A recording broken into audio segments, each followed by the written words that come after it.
शिव महापुराण में यह भी कहीं नहीं लिखा कि तुम भगवान को 108 या 1008 या 1008 बेलपत्र समर्पित करोगे तो शिव जी प्रसन्न हो जाएंगे। शिव महापुराण की कथा तो यहां तक कहती है, एक बेलपत्र की पत्ती को आप अगर बीच में से, ये एक बड़ी पत्ती, उसके बीच में दो पत्ती और दो पत्ती के बीच में जो गैप है, बीच पत्ती में, इस पत्ती और दो पत्ती के बीच में जो जगह है, अगर आप इस पत्ती को यहां से स्पर्श कर इस पत्ती को यहां से स्पर्श कर शंकर भगवान के शिवलिंग पर अगर आप श्री शिवाय नमस्तुभ्यम कहकर, पंचाक्षर मंत्र नमः शिवाय कहकर, षडाक्षर मंत्र ओम नमः शिवाय कहकर यदि शंकर के शिवलिंग पर समर्पित करते हो तो वो 108 बेलपत्र का काम कर जाती है। पकड़ने का स्थान देखिए,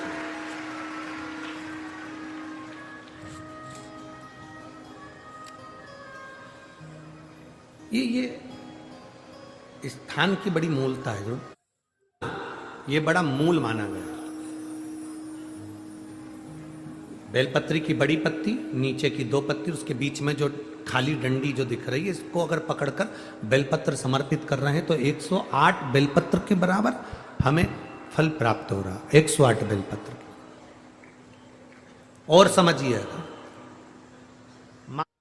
आपके पास में ना पीला चंदन है, ना लाल चंदन है, ना अक्षत है, ना पुष्प है, ना कोई सामग्री है, ना दिया है लगाने के लिए।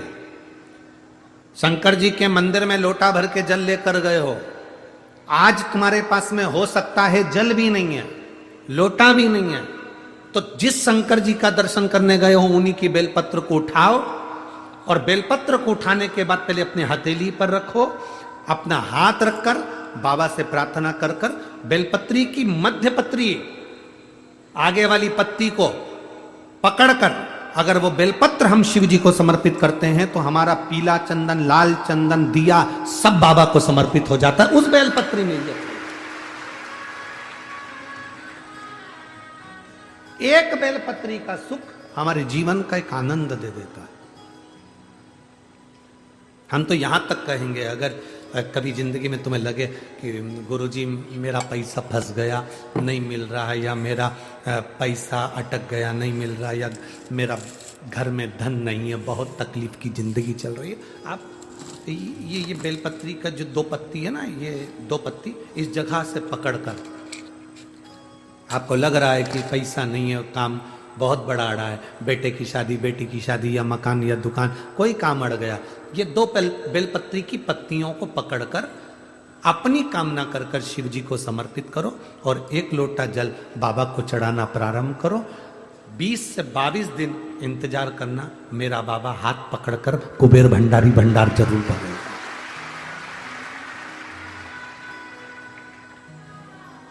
दो पत्ती को पकड़कर, लोग कहते हैं ब्रह्मा विष्णु महेश हैं बेलपत्री में, शिव जी के 3 नेत्र हैं बेलपत्री में, शंकर भगवान के त्रिशूल की 3 कोर है बेलपत्री में। हम कहते हैं अभी थोड़ा आप स्मरण करेंगे, अगर आप शिव महापुराण को अच्छे से पढ़ेंगे तो आपको ज्ञात होगा। कुबेर को धन देने वाले कौन है? बोलते जाओ जरा जमकर। कुबेर भंडारी, कुबेरेश्वर महादेव, मतलब शिव शंकर कुबेर को धन देते हैं। जिस समय पर भगवान विष्णु संपूर्ण विश्व के कल्याण के कार्य करने लगे, कुछ नहीं हाथ में रहा, तब लक्ष्मी से उन्होंने धन लिया। आपने वहां तिरुपति बालाजी की कथा सुनी हो, लक्ष्मी से धन लिया। लक्ष्मी, इन जीवों के कल्याण के लिए तो मुझे धन दे। लक्ष्मी ने धन दिया। एक दिन नारायण ने पूछ लिया लक्ष्मी से, लक्ष्मी मैं नारायण, मेरे पास भी संपदा की कमी नहीं, पर तेरे पास लक्ष्मी इतनी संपदा कहां से आती है? तेरे पास इतनी संपदा कहां से आती है? लक्ष्मी जी कहती हैं, मेरी मां ने मेरे पिता ने मुझे केवल एक ही बात सिखाई थी, किसी के आगे हाथ नहीं फैलाना है, शंकर की स्तुति करना है। लक्ष्मी जी कहती हैं जब मुझे जरूरत पड़ती है मैं कुबेर को साथ में लेकर पहुंचती हूं। बेलपत्री की ये बीच वाली पत्ती है शिव,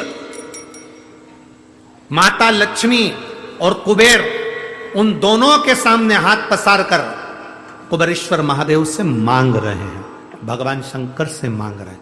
लक्ष्मी जी कहती हैं वो शिव मुझे प्रदान करते हैं दोनों हाथों से और मैं वो लेकर आती हूं जनमानस के कल्याण के। लगाओ, डॉक्टर को दिखाओ, दवाइयां लो, जांचें कराओ, डॉक्टर बोले ऑपरेशन का ऑपरेशन कराओ, क्योंकि हमने पहले भी कहा कि डॉक्टर शंकर का एक रूप होता है।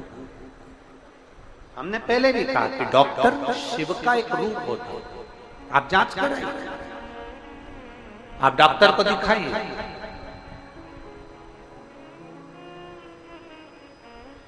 और जब डॉक्टर को भी दिखाते हुए आपकी आंखों में अगर आराम ना लगे तो फिर किसी शिव मंदिर में शंकर का शिवलिंग हो, जलाधारी हो, और वो जलाधारी का पानी, शिवलिंग की जो जलाधारी होती है वो थोड़ी मोटी होती है। बोलो बोलो, देखा है आप लोगों ने कि नहीं देखा है? जिसपे ये शिवलिंग रखा रहता है, ये शिवलिंग जिस पे रखा है वो मोटा होता है कि ना?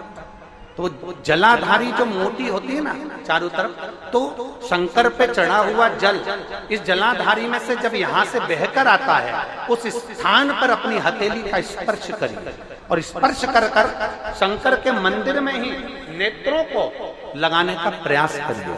22 से 25 दिन तक आंखों में लगाने का प्रयास करना। 30वें दिन हमको पत्र लिखकर भेजना कि आपकी आंख की रोशनी बढ़ना प्रारंभ हुई कि नहीं, आपका चश्मे का नंबर ठीक हुआ कि नहीं। नेत्रों पर इस स्थान का महत्व है। ये गणेश और कार्तिकेय का स्थान, बीच में अशोक सुंदरी का स्थान, शिवलिंग, शंकर के ऊपर जो जल गिरता है, शंकर जी की 5 लड़कियां, जहां से जल नीचे गिर रहा है, ये 33 कोटि देवी देवताओं की जो धर्म पत्नियां हैं उनका स्थान होता है, जहां से ये जल नीचे की ओर आता है। उस स्थान पर अपनी हथेली का स्पर्श कर कर अपने नेत्रों पर लगाना प्रतिदिन प्रारंभ करो। 25 दिन के बाद बात करेंगे कि नेत्र की रोशनी बढ़ती है कि नहीं।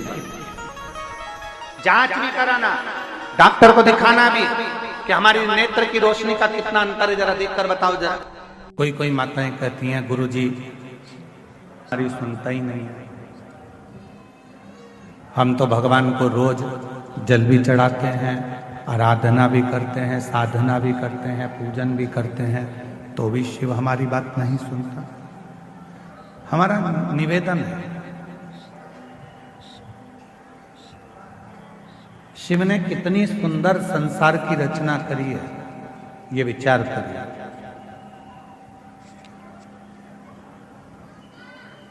शंकर भगवान ने जो सृष्टि की रचना करी, शिव जी ने जो सृष्टि का निर्माण किया, वो कितना सुंदर करा। फूलों में परमात्मा कीड़े दे देता है। देखिए उस परमात्मा की लीला कितनी विचित्र है कि फूलों में परमात्मा कीड़े दे देता है और पत्थर में परमात्मा हीरे दे देता है।